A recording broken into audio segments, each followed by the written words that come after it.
10 संकेत जब भीतर जागती हैं दिव्य शक्तियां। भारतीय संस्कृति में आत्मा की चेतना, ध्यान, साधना और दिव्यता का अनादिकाल से विशेष महत्व रहा है। कहते हैं जब कोई व्यक्ति आत्म साक्षात्कार की ओर बढ़ता है तब उसके भीतर कुछ अद्भुत परिवर्तन होने लगते हैं। ये परिवर्तन दिखने में सामान्य प्रतीत होते हैं, लेकिन वास्तव में ये दिव्य शक्तियों के जागरण का संकेत होते हैं। ये कहानी है आर्व नामक एक युवक की, जो एक सामान्य जीवन जी रहा था, लेकिन एक दिन उसके जीवन की दिशा पूरी तरह बदल जाती है। उसे मिलने लगते हैं ऐसे संकेत जो उसे आध्यात्मिक मार्ग की ओर खींच ले जाते हैं।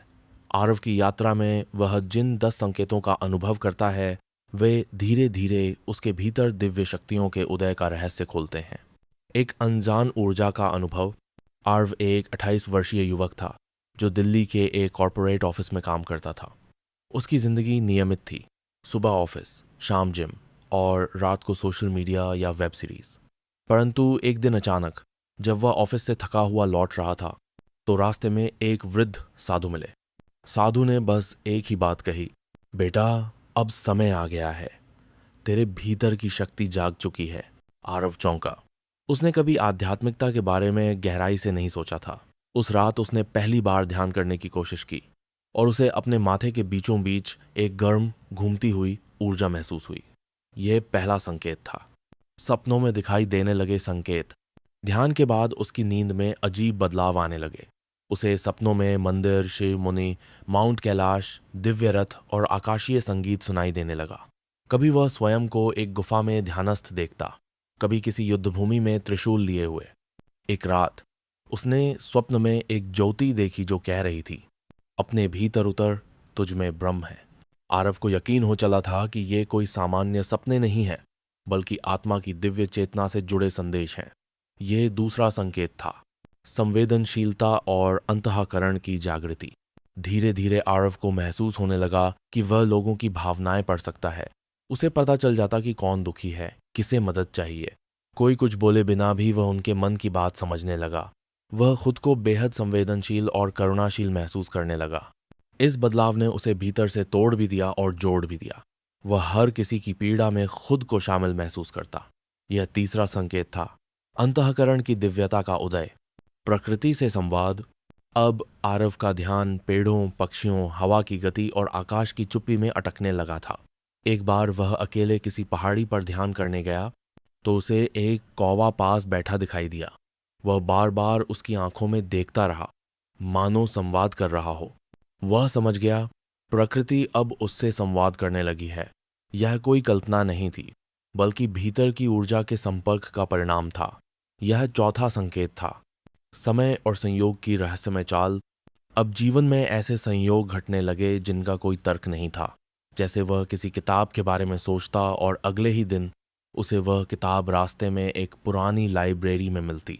किसी विशेष मंत्र का विचार आता और रेडियो पर वह बज उठता। वह समझ गया कि यह समय की धारा नहीं, बल्कि दिव्य निर्देश है। उसे जो चाहिए ब्रह्मांड उसे दे रहा है, जब वह सच में भीतर से तैयार हो। यह पांचवां संकेत था, रोगों से स्वतः मुक्ति। एक बार आरव को गंभीर बुखार हो गया। डॉक्टरों ने कई जांचें की, लेकिन कोई खास कारण नहीं मिला। वह बस ध्यान करता रहा, भीतर की ऊर्जा को जगाता रहा। 3 दिन में वह बिना दवाइयों के पूरी तरह ठीक हो गया। धीरे धीरे उसने महसूस किया कि अब छोटी मोटी बीमारियां उस पर असर नहीं डालती। उसका शरीर ऊर्जावान और रोग प्रतिरोधक बन गया था। यह छठा संकेत था, दिव्य ऊर्जा का प्रभाव शरीर पर पड़ने लगा था। आत्मा से संवाद। अब आरव को अपनी अंतरात्मा की आवाज सुनाई देने लगी, जैसे कोई भीतर बैठकर मार्गदर्शन कर रहा हो। उसने एक रात पूछा, मैं कौन हूं? तो उत्तर आया, तू वही है जिसे तू वर्षों से खोजता आया है। उस दिन से उसका स्वधर्म स्पष्ट हो गया। अब वह सिर्फ नौकरी करने वाला सामान्य व्यक्ति नहीं, बल्कि एक ध्यान योगी बन चुका था। यह सातवां संकेत था, अन्य आत्माओं को ऊर्जा देना। जब वह दूसरों के करीब बैठता तो वह सहज रूप से शांत और सुकून में आ जाते। लोग कहते, आपके पास बैठकर बहुत अच्छा लगता है, जैसे कोई सुकून भर जाता हो। अब आरव समझ गया कि उसके भीतर से निकलने वाली ऊर्जा दूसरों को भी हीलिंग दे रही है। वह चाहकर भी इसे रोक नहीं सकता था। यह आठवां संकेत था, उसकी दिव्यता अब दूसरों के जीवन को भी छूने लगी थी। शब्दों में शक्ति। अब वह जो बोलता वह घटता। एक दिन उसने किसी मित्र से कहा, तू इस बार इंटरव्यू में पास हो जाएगा, चिंता मत कर। और मित्र वाकई पास हो गया।